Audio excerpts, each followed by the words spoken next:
ideas about marketing Delora that I would like to share with you. Very sexy, no? Sexy or sexist?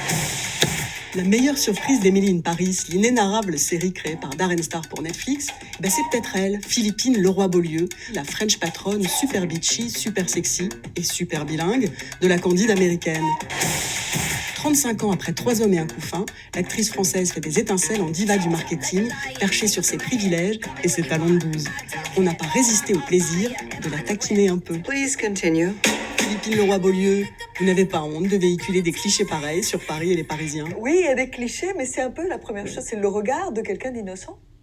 Et le regard de quelqu'un d'innocent, c'est les choses les plus présentes, quoi. I say oui, you say merci.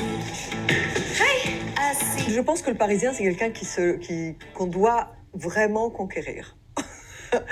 Et Paris aussi, hein, parce que Paris, elle s'annonce comme une ville quand même assez vaniteuse, assez somptueuse, assez anguleuse, avec une sorte d'arrogance. Et les Parisiens se baladent là-dedans avec le même genre de qualité. Il y a quand même un brassage dans Paris qu'il n'y a pas dans plein d'autres villes, même d'Europe, donc qui fait que voilà, la ville est passionnante et qu'il y a des gens passionnants. Darren Star, qui donc a fait quand même, ne l'oublions pas, Sex and the City, et qui a quand même raconté un New York qui n'était pas du tout réaliste, où des femmes sublimes se baladaient dans des robes sublimes sur la 5e avenue. Et pareil, elles trouvaient toujours un taxi, elles trouvaient toujours une place dans le resto, le mec était toujours sublime, etc. Ça ne nous a pas empêchés, surtout en France, d'être absolument fascinés et passionnés par ce qu'elles vivaient. Si on a envie de créer un Paris totalement comme une boîte de bonbons, où tout est facile, et en même temps, il y a des ennemis, il y a des vrais méchants, etc., mais où il y a quand même toute une fantaisie acidulée de Paris, moi je trouve ça merveilleux, pourquoi pas. Darren Star adore Paris, il adore la France, il adore venir ici. C'est pas du tout une lubie de faire Emily in Paris, c'est vraiment parce qu'il aime Paris, et c'est lui qui a eu l'idée.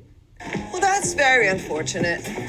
Excuse me? That you don't speak French. It's a problem. Well, I'm going to take a class, but je parle un peu français already. Well, perhaps it's better not to try.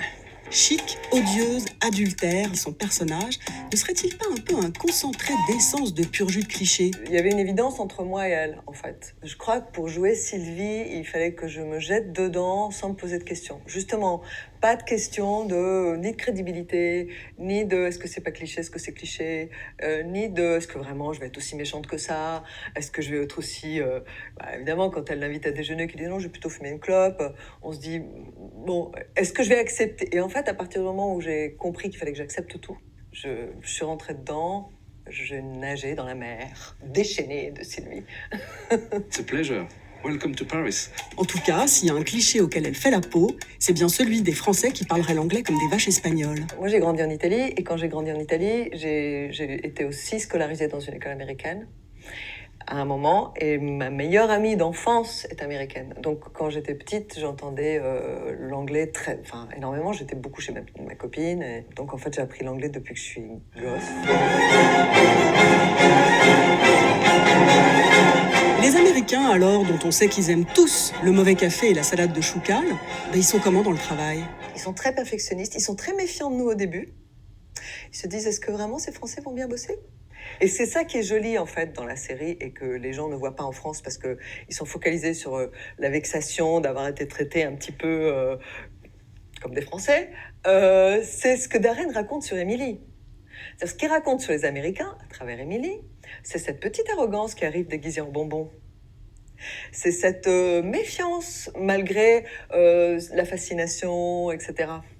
C'est toutes ces choses-là qui sont que Lily joue très très bien d'ailleurs, où elle a des moments où elle comprend absolument pas ce qui se passe, elle dit non mais moi je vais faire mieux que ça, moi je vais faire mieux que ça parce qu'ils savent pas, et en fait en même temps elle est complètement fascinée par Paris, par les Parisiens. Il faut réajuster notre regard par rapport à ce truc qui est, voilà, c'est une boîte de bonbons, mais c'est une boîte de bonbons qui raconte un peu plus de choses qu'on l'imagine en fait. Bonjour, je suis Sylvia, la mère de Marie. Après 3 hommes et un couffin, le film de Colin Serrault qu'il a révélé en 1985, elle aussi, elle a dû batailler contre des clichés. Le cliché qui m'a collé à la peau, c'est mère. J'ai joué une mère, tout à coup je ne pouvais plus que jouer des mères. Ce qui risque de m'arriver là avec Emily, c'est que maintenant on va me demander de faire la bitch à chaque fois, quoi. Donc évidemment, c'est pas la peine, hein. Je ferai plus les sorcières. Ne m'en donnez pas. J'en ai une dans ma vie, elle est très très bien, elle est super, j'en ferai pas d'autres. Pendant 3 saisons, dans 10%, elle a joué l'épouse de Thibaut de Montalembert. Et là aussi, sur les acteurs, il y a des clichés qui la rendent dingue.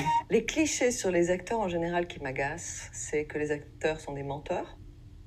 Ça, j'arrive même pas à comprendre qu'on puisse l'imaginer. Alors que tout notre travail, c'est d'aller vers justement la sincérité, le vrai.